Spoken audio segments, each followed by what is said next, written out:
नाज़िन वाढे खां पोइ हलूं शहदादकोट जिते पानी खोट सबब आबादगार सख्त परेशानी जो शिकार आहिनि। शहदादकोट जी सूरत हाल ॿुधाए रहियो आहे साजिद खरल।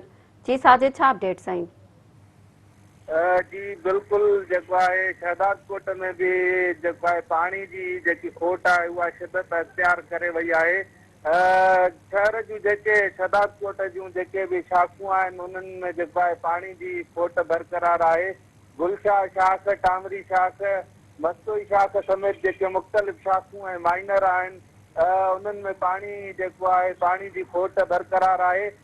जॾहिं त पानी जे मसइले ते सिंध आबादगार बोर्ड तोड़े जेको आहे आबादगारनि पारां केतिरा ई भेरा एहतिजाज पिणु कयो वियो आहे, जंहिंखां पोइ बि जेको आहे इंतिज़ामिया को बि तहरुक न वरितो आहे ऐं न ई पानी जी का खोट जेको आहे ख़तमु थी सघी आहे।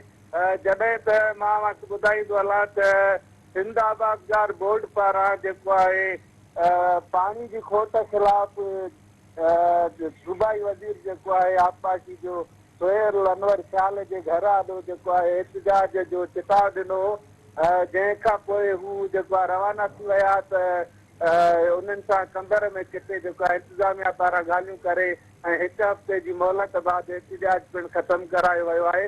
जॾहिं त टामरी शाख समेत जेको आहे मुख़्तलिफ़ जेके शाखूं आहिनि उहे उन्हनि में अञा ताईं हींअर ताईं जेके आहे पानी जी खोट बरक़रार आहे। जंहिं सबबु जेको आहे थारियालो जेको फ़सुलु आहे उनजो बेजारो पिणु जेको आहे नाहे पुखजी सघियो ऐं जेको आहे आबादगारनि ऐं हारियुनि जो जेको आहे नुक़सानु थी रहियो आहे। जी ठीकु आहे साजिद।